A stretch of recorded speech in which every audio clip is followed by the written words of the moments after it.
Lightning put a hold to the Easter Monday clash for what felt like eternity, while Jack Ginnivan seemingly continues to piss off the umpiring fraternity. One solitary goal after quarter time shows the Eagles are still in footy's abyss, while for the Blues, Charlie Cano and big Harry Mackay refused to miss. The gutsy Tigers showed hearts of stone, the Demons are back in the zone, and Tommy Hawkins is looking at his iPhone to preview a huge gather round starting tonight with the big fight night. This is Triple M Footy's Midweek. Rob, let me set the scene here. St Kilda Sledgehammer Joey Montagna's in the house. Yes, hello Rabsy. Nice to be here. Can't wait to get over to gather round this afternoon. There's plenty of footy on, but before that, there's a big fight that I'm going to enjoy looking at. A man who's never backed down from a contest, and that is legit. Damien Big Bad Bustling Barrett. Yes, I'm heading across to Adelaide tomorrow, but very keen to see what happens in a certain boxing arena tonight. Would you ever get in the ring with Bevo? No. And a man who's already in Adelaide. He's had his way in. He's going to be in the square circle tonight, going up against his good mate Dane Swan. It is the Druin Destroyer himself, Daisy Thomas. Yes, how good, boys. I like that, Rabsy, the Druin Destroyer. Got a bit more to it than Daisy. Yeah. Yeah, a bit more physical grunt. Yeah. Have you got your song lined up for tonight? I do. Are you allowed to share what it is? Yeah, Eminem Till I Collapse. Yeah. Good. So, it's a good, nice big grungy one. I'll have the robe on and come out looking like a boxer, and then probably all come undone pretty quickly once I step into the ring and show myself. But it's actually starting to get a little bit nerve-wracking. The weigh-in last night, it's all becoming pretty real. You're so great mates, though, with the guy who's going to be across the way tonight, Swanny. How are you going to go with that aspect of it? Well, I think like playing, you come up against your mates in footy a lot of the time. Once you cross the white line, it's all bets are off, and then you come, the siren goes, you shake hands and move on. So boxing's not one of those sports where you really want to wait and find out to see how eager the other person is to hit you. I think it's best to get in there first and sort of set a bit of a scene. So hopefully, for those who don't know, Swanny's been doing this for a lot longer than I have, so he'll be well equipped to handle himself, and hopefully the work that I've put in will hold me in good stead. Yeah, fair to say Swanny's the favourite, Damo, but our man Daisy will put in a good fist of it. Hey, you spoke about being a bit nervous. The first part, I presume, of being nervous would have been getting the top off last night on national TV and the weigh-in. You've got that out the way now. How does that feel? I got that out the way, and not after a few sledges from Eddie and Danny Green as well. Yeah. I thought I was looking all right, and they clipped me a couple of times. Eddie was giving He gave me a quick clip, so I returned fire about a helicopter and a wedding. But look, that bit was part of it. And again, it's sort of weird. We're going to fight tonight with shirts off as well. Apart from the beach and the odd pool, I don't go shirt off too many times. So thankfully I'm tanned. That's one thing I have focused on. I reckon the tan drops 2 or 3 kegs. Is that a real tan, though? That's a real tan, yep. Well, after the fights, it's gather round. How excited are we for gather round? It was a success last year. It was a lot of fun. Yep. And it's going to be great this year as well. Yeah, I'm looking forward to it. It was, because you do get fans from every team in the one venue. That is actually true. You walk past the pubs and there's all different sorts of supporters, and everyone's in a good mood and there to enjoy the weekend. So for some it'll be a junket, Rabsy, and they'll just get on the Reds. And some of us are going to work hard. No. We're there to work. My wife's listening. We're working the whole time. So weren't you after a venue for a certain little couple of hours period on a Friday, Joey? Hey, mate, I might have 2 or 3 hours free on the Friday. Might have. Yeah. But no, looking forward to it. I think it's a great concept that worked first up, and it should only get better. Yeah, I agree. And the commitment to it now in a semi-long-term deal now with the government, it worked extraordinarily well last year. I mean, initially it was thought to be used in a development state, and in the end they went with an established footy state. It worked. It worked, and I can't see now how they will let go of it, Adelaide. It just seems to be getting bigger and better already in the short time it's in. You blokes lie as much as you want. I'm coming for a 5-day bender and that's it. I was going to ask, what have you got planned? Dave, what have you got planned after tonight? Are you staying on for the weekend and are you just going to run amok? I'm here till Sunday. I actually have to work tomorrow night, Friday, Saturday and Sunday. So we'll have a few beers tonight, but it depends on what sort of condition I'm in post-fight. One, fatigue physically, what sort of shape my head's in, what sort of mindset I'm in. But no doubt, I'll have a pretty good time. Yeah, and the other interest from a Triple M perspective mainly is our friend Nathan Brown up against Kane Corns. What was the mood like in the arena last night, given the locality of it and the hometown status that Kane's got? Has he got the support, Kane, or is there? He kind of does, yeah. He's a polarising figure, we know that, but a lot of the Port Adelaide people really dislike him, but the Adelaide people are starting to come around to him. So look, for Brownie, yeah, it makes sense of that. He won't be used to that. Well, no, and Brownie, he's got it all to lose. Kane, it's almost a free hit. Everyone expects him to go in and get a bit of a touch-up. He's going to be fit. He had his shirt off last night. Did he look ripped? Goodness, he looked like a Ken doll without the riz and the swagger. But Brownie's, he's going to bring his best. I think he's the better boxer, but Kane's probably got the physical edge, so it should be a bit of fun. And if Brownie does lose, Sunday, tune in. Friday huddle and then Sunday. He'll never live this down. Never, ever live this down. Well, Gather Round's going to be huge. We'll get your game predictions later on, plus fair Dinkum or Fugazi. But up next, Damo, it is time for your news, and we'll start with Jack Ginnivan. This is Triple M Footy's Midweek Rub. Joey, Daisy and Damo. Absolutely massive gather round coming up starting tomorrow night. So go in store or online for whatever floats your boots and get your drinks for this week's games. That's refreshingly BWS. Damo, it is time for your news.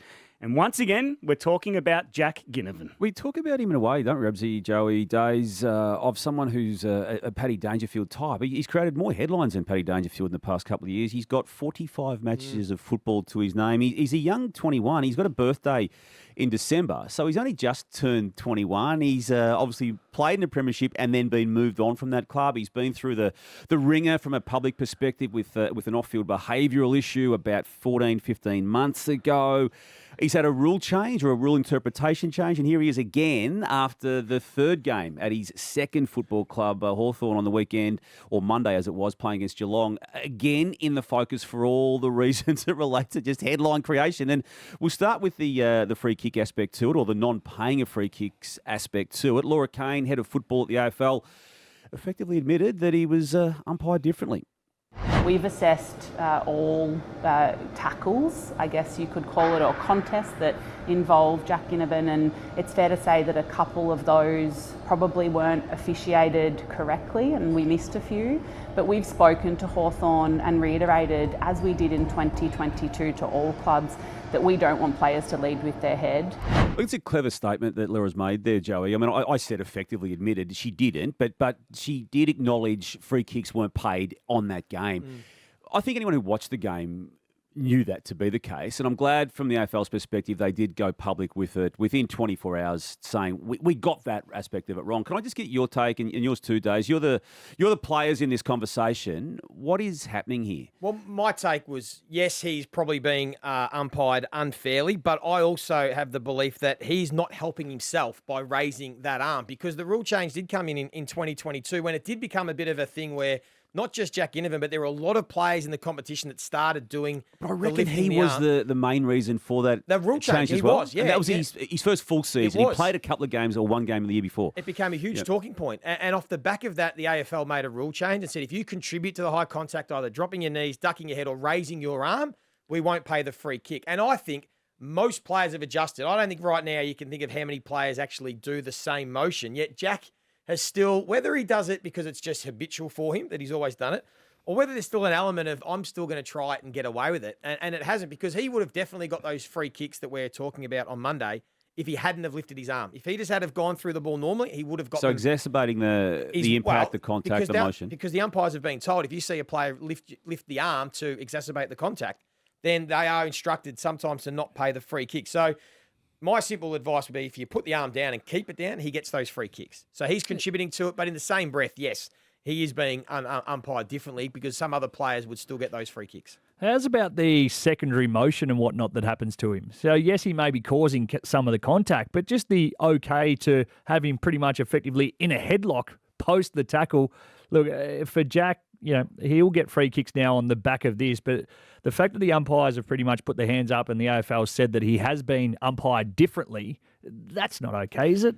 No, I don't. No, it's not, and I think they've acknowledged that. But one more on it before we move on. This is my non-football playing take on this.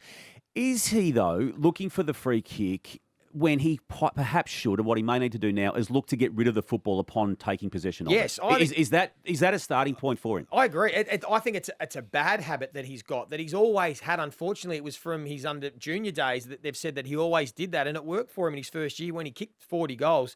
So he does need to adjust as well. So what's going to be interesting for me is, with the type of kid he is, does he actually want to change his way, or is he going to be stubborn enough to say, I'm going to keep doing this and you're going to start giving me the free kicks again. That's going to be the fascination to come out of this. And I just can't wait, Daisy, for Collingwood Hawthorn on Sunday. The first time he does do it, he lifts the arm, umpire pays a free kick. How do you think his former teammates, the Collingwood boys, who loved it when he was getting them the last 24 months, how do you think they will react? I think it's probably a good thing that this is going to be played in neutral territory because it might not have been safe for Jack to arrive to the ground or leave the ground if it had been at the MCG.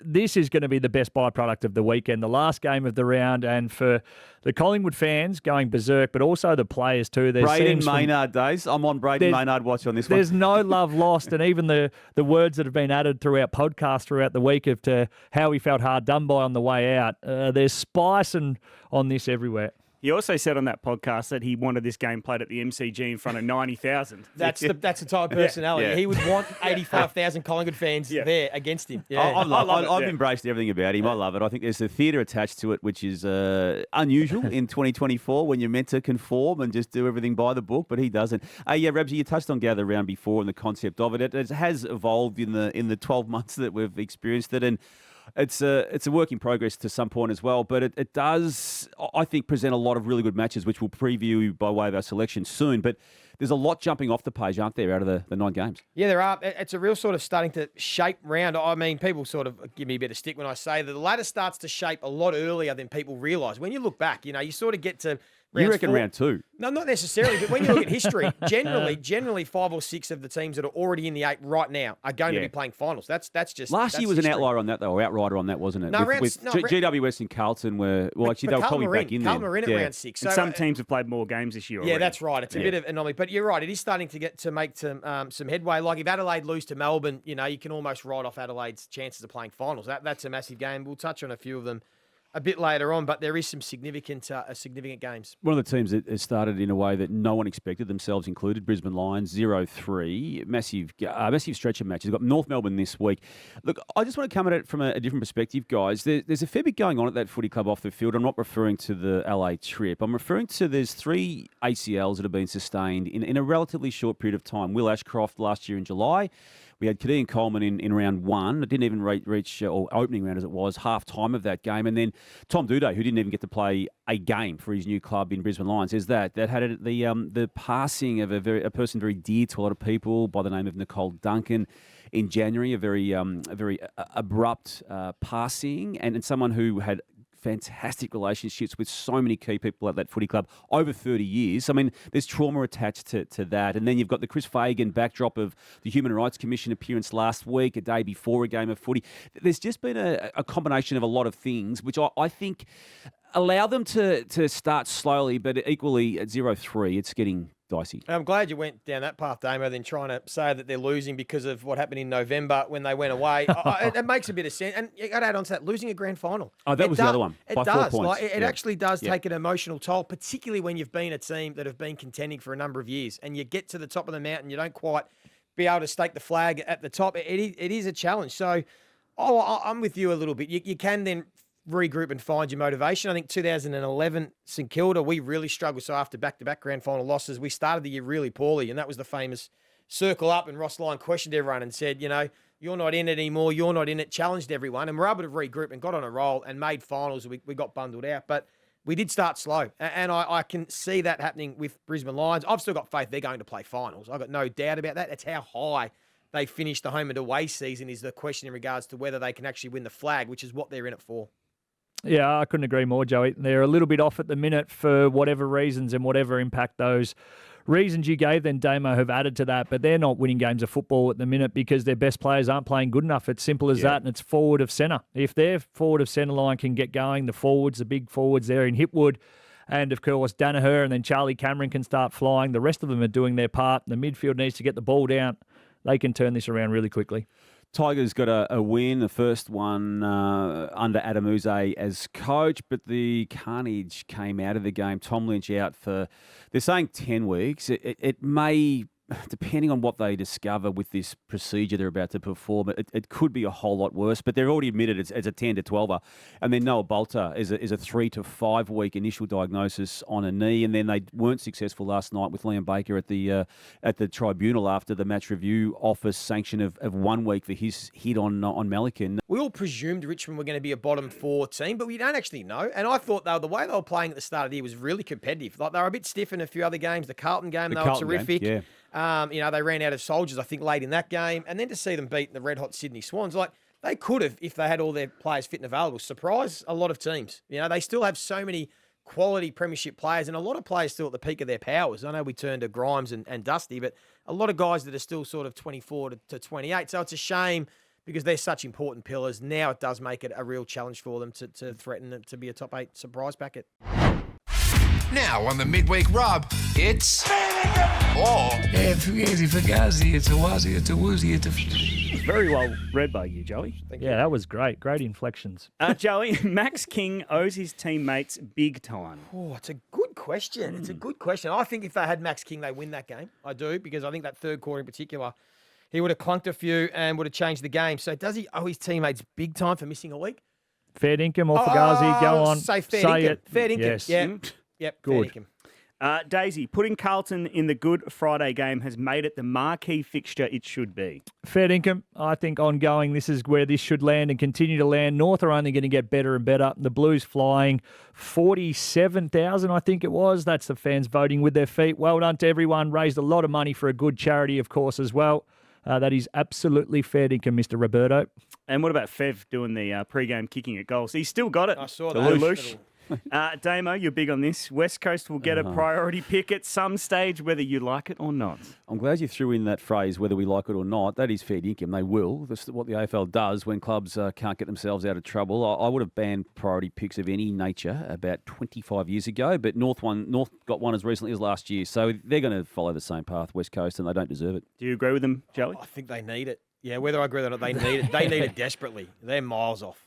They might need a couple of them, to be completely honest. Yeah. Their list is unfortunately. So let's give them a couple of priority picks leading into the introduction of the Tassie team, where it's going to be compromised for 5 years. We've got 7 or 8 years of compromised drafts coming up. Not is it right, Damo? We're not saying it's right. It's what's needed for them to be competitive. Because what we were subjected to on the weekends, my goodness, oh boy.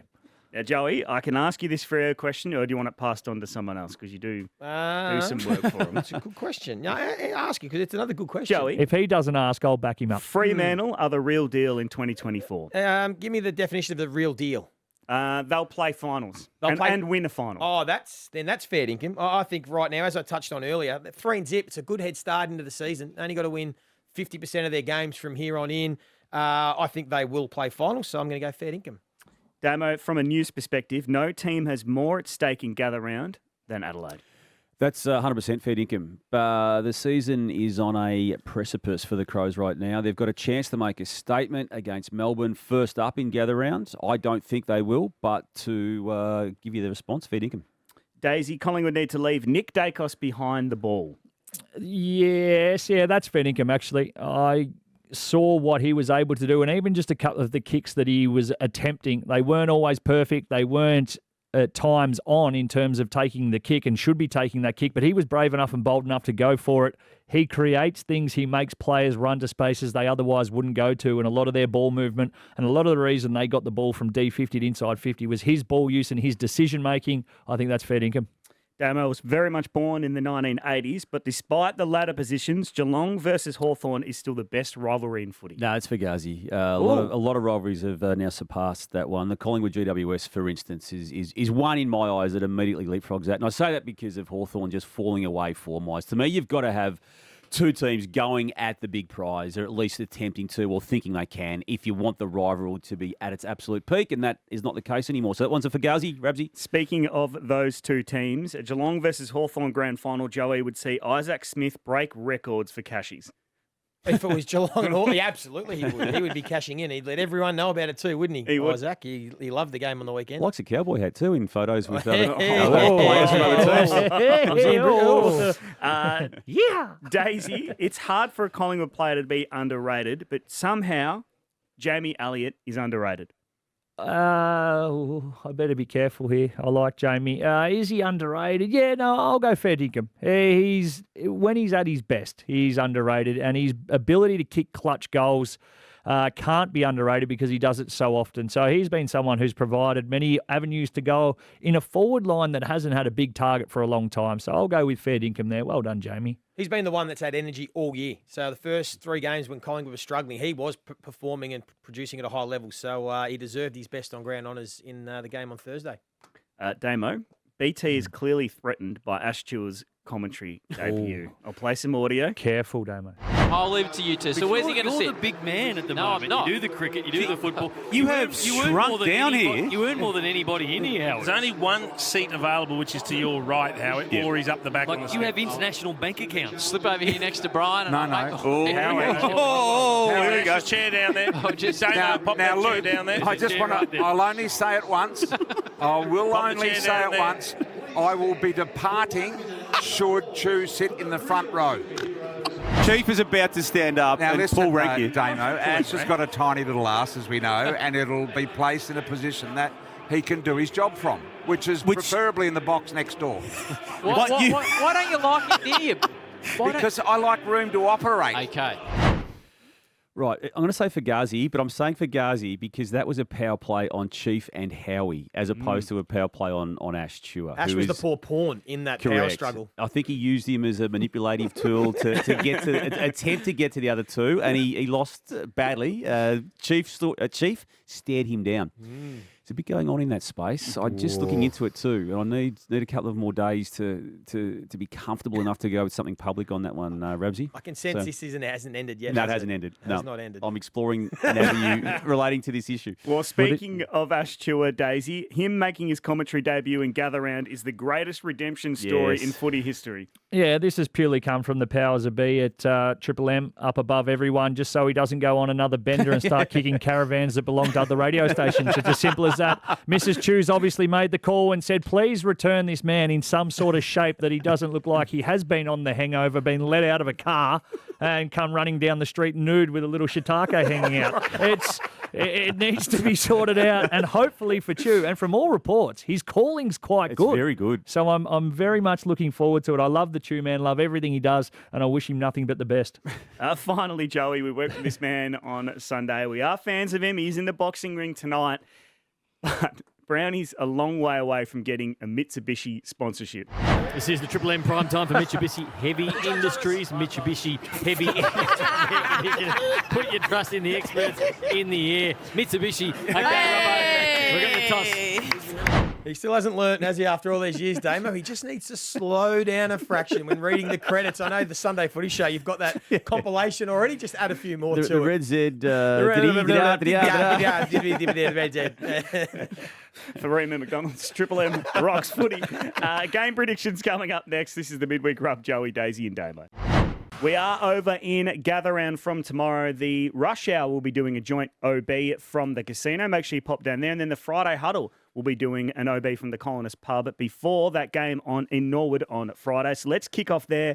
Thursday night, Adelaide versus Melbourne, Joey. Huge game for the Crows. It is for the Crows. Unfortunately, they come up against Melbourne. I can't see how Adelaide are going to kick a score against this Melbourne team. They are so professional, so well organised. I showed the stat, I think it was on Saturday night, or I did it pre-season actually. When Adelaide kick 100 plus, they don't lose. They're 8-0 since the start of last year. When they kick under 100, Damo, they're 3 wins and 15 losses. Teams have figured it out. They've taken away their offense. There's not much underneath it. I can't see them beating Melbourne. Yeah, I'm making my certainty for the round. Melbourne Footy Club, the first game of Gather Round. I just cannot see them being beaten. They were so steely against Port last week. They set themselves for a double whammy of matches, both in Adelaide in the past 2 weeks. And to me, it's an easy pick. Melbourne by some way. If they kick 100 points, they never lose, Joey? Is that right? That's right. Yep. So if they kick 4 goals, they'll never win another game in the history of... What is going on? You oracled them last week, I Dace. oracled them, and I sat there with egg all over my face for 3.5 quarters. Absolute rubbish. I think the Crows will win this one. It's 11:30 a.m. on Wednesday, Joey. Will Stephen May play? What have you heard about that? Yeah, the talk is he might be available. Yeah, yep. So we don't know as of yet, but the talk is that he will play. Brisbane versus North Melbourne, the early game that you're doing. Damo, where do you see this one going? Next. It's so lucky for those Brisbane forwards to fill their boots and get their confidence back. Charlie Cameron, Eric Hipwood, Joe Danaher will all get their confidence back after this game. It's a 10, 12-plus goal, isn't it, result, I would have thought? Could see it punching out to 3 figures. Yeah. You could really see Brisbane just finally getting it back, a real pressure release and taking it to poor North Melbourne. I feel sorry for the Kangas a little Playing bit. the devil's advocate. What if? What if's a relevant question given the 0-3 start. I mean, no, Chris don't Fagan even used the word, entertain it, surely. don't catastrophise our situation, he said after they lost to Collingwood. That was after the 0-3 scoreline. It will be catastrophised if they lose, Port Adelaide versus Essendon is the second game on Friday, 8:10 Australian Eastern Daylight Time. Daisy. Yes, it should be a good game. I think Port Adelaide on their home patch. Look, they did a lot right in that game against Melbourne last week. All the key indicators probably indicated they should have been winning the game. Inside 50s mark, inside 50 clearance numbers, contested possession and tackles. They just didn't put it on the scoreboard or put Melbourne away. I think they win this one comfortably. This is my outsider. I'm giving Essendon a chance in this. I like the way they're going about it, the Bombers. Jake Stringer fully fit is a different beast. Their midfield's flying. And yes, Port are playing this aggressive press, but we've already seen you get through it, you score, and Essendon's offense has never been a problem. Joey, we were tearing Tullamarine down 5 minutes into that Saints game. Yeah, they were horrible. They were horrible. And that to their credit. After the first 15 minutes, they turned it around. I was impressed with that. Bad kicking from Saints, Joey. I'm going with Port, but I shared Joey's fanfare around the Bombers in what they're doing. But just on the home deck, and I think their performance last week against Melbourne Port will be better upon reflection than it was at the time. West Coast versus Sydney at Mount Barker. No margin? Ugly. Skip that one too. Righto. Fremantle versus Carlton. This is a ripper at Adelaide Oval, 4:20. Game of the round, isn't it? It's going to be a beauty. Fremantle #1 defence trying to stop Charlie and Harry. Oh, good luck. Midfield battle as well too. Elite midfields. Good game. I'm going to lean Carlton just, but it won't be easy because Fremantle defend very well.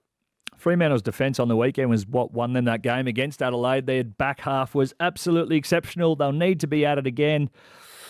Blues in a tight one for me. Same assessment on that one to Daisy. Damo, Western Bulldogs versus Geelong, another intriguing game. It is. It really is. I'm all in on Geelong, as Joey is to a point as well. So I've got no reason to come off them in this game, but I acknowledge the Western Bulldogs have found their form that they didn't have in their first hit out. So, yeah, Geelong though for me. Would you be so in on the Geelong Cats if Bevo was the coach? He's not. So read between lines, Cats for me. No, I read teams the way I'm just having a laugh, Damien. Fair enough. I think Geelong. Bont didn't look 100% right. There's some talk. He's got an ankle and he played a bit more forward, so they need Bont fully fit. I'll go the Cats in another close one. Was that an in-game rest, do you reckon, though, Joey? Rather than sitting him out, just sort of playing forward? I thought that, Days, but then I read somewhere that he might have a bit of an ankle that might just be bugging him a little bit more than maybe has been spoken about. So keep an eye on that one. Daisy's already niggling and antagonising. You should save it for tonight for Swanny, Days. Okay. Gold Coast versus the GWS Giants at Mount Barker. Chew Man will be calling Toby Green's name a lot. The Chew will be calling the Giants win. Giants. Concur. Richmond versus St Kilda. I mean, they've just got no cattle at the moment, the Tigers. Can they beat your mob, the Saints? Saints are my certainty. They'll bounce back. They'll beat a banged-up Richmond, unfortunately. No Bolter, no Lynch. Going to be too difficult. Saints with Rossi Lyon will fire them up and they'll win. And no Baker as well. And so Baker, for that reason, that trio of outs on top of Prestia and the unknown about Dusty, St Kilda for me. And the King comes in as well, so that strengthens the Saints. Saints for me. Certainty as well, Joey. Finally, the Jack Ginnivan, Max Lynch, Clinton Young Cup, Collingwood versus Hawthorn wraps up gather round at Adelaide Oval, 5:10 p.m. Where do you see this game playing out, Dace? Well, look, the Pies have to win this one again. If they're going to, we talked about the 0-3 start. They had to beat the Brisbane Lions. They now need to just go on and win this game, get to the bye, reassess, and 2 and 3. They just need to find a way. I think they're good enough to. It's going to be fireworks everywhere, not just the Ginnivan matchup, but also Nick Dacos. We know the role that will be played on him. Sicily, there's going to be matchups and fireworks everywhere. I think the Pies, but probably not as far as most people would be saying. Yeah, I'm a bit with you on that aspect of it, but Lewis being out for the Hawks, he hasn't had a good year, it must be said, but him not being there for this game with the hamstring is a problem for them, so Collingwood. Yeah, Collingwood win, yep. Can I get your certainties and your outsiders again, please? Yep, again, St Kilda is my certainty to beat Richmond, and Essendon as a smoky is a real outsider. I'll have the Saints as my certainty, sorry, Damo, and the Bulldogs as an outsider. I've got the Demons as my certainty, and I've tipped, I think, the favourites in every other game, but I'm with Joey on the possibilities around Essendon against Port. Well, you can catch every game at Gather Round, including Ash Chewer's call-by-call debut live on Triple M and the Listener app, starting with Adelaide taking on Melbourne tomorrow night and the all-new Thursday Rub pre-game show with Jack Heverin, Kate McCarthy, Isaac Smith, who's on fire, and Jay-Z Clark from 6 p.m. This is Triple M Footy's Midweek Rub. Joey, Daisy and Damo.